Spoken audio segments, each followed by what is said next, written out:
Well, it's not quite a record store day haul, but it will do.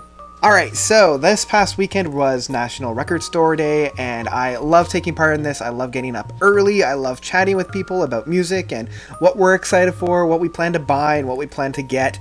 This year, I actually decided to sleep in because I haven't been getting a lot of sleep lately, so hit up the record stores a little bit later, seeing what's left, kind of vulturing my way through. So a lot of this is things that I just picked up, not necessarily because it was Record Store Day, but because I wanted it. And in fact, only one release here is a Record Day exclusive. So I'm going to start off with a used album that I picked up, which was Tony Banks. Oh, I'm going to do the usual.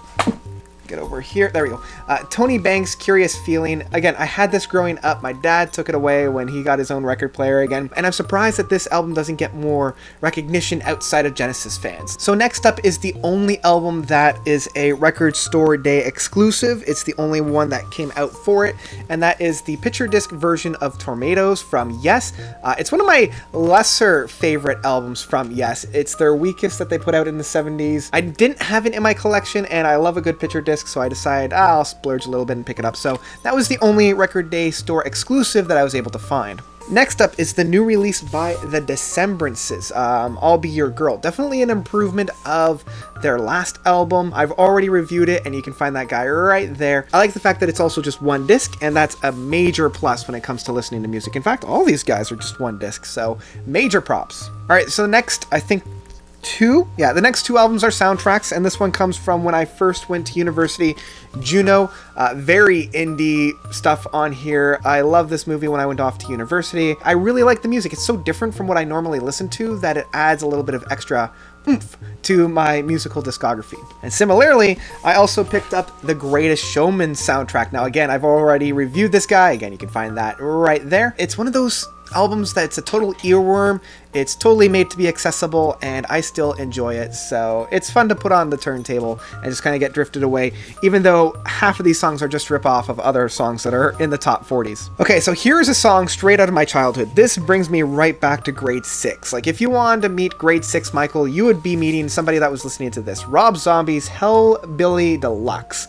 This has some of the staple songs from my middle school years, like Dragula and Living Dead Girl. When I saw this at the store for Record Store Day, I'm like, okay, I guess I will. And I also picked up, so I went to a video game live, so it was all orchestrated video game music, and I picked up the Earthworm Jim anthology. I had Sega Genesis growing up, and I loved Earthworm Jim, and I loved the music from it, so when I saw that they had this on vinyl, I had to get it, and it's a really interesting...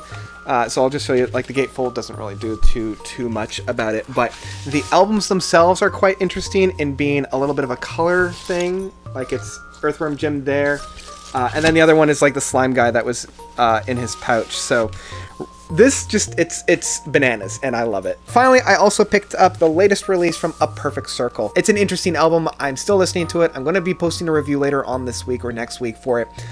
Eat the Elephant by A Perfect Circle, their latest album. And yeah, I still have interesting thoughts about this album, and I'm really excited to talk to you guys about this, so look forward to that. I freaking love the cover art. I think it's just, I don't know, there's something about it that I just am like, yeah. Now it's interesting because it's technically supposed to be like this, and the other side has this, and so when you open it up as a gatefold, the two are kind of like connected like that, and then on the inside they're walking like so. Now because I got this as a very independent record store, it is a white album, so I thought that was kind of the caveat. I don't know if all stores are like that, but the guy that I was talking to at the record store was saying because he runs the independent store, he made sure to get the independent release. So that's about it. And that's the haul. Yes, it's a very small haul this time, but I'm trying to limit myself in terms of the records that I buy because I only have so much shelf space. So that's about it from me. What did you guys think about the record haul? What records did you grab from National Record Store Day this year? Let me know about those guys by commenting down below. I did want to pick up two other albums that I didn't get a chance to. Arcade Fire's first EP as well as Steven Wilson's EP that he put out. But them's the breaks. I went in late and I'm surprised that I picked up that Tornado one. So that's about it. Thank you guys so much for watching. You guys are definitely the best. And until next time, notes out.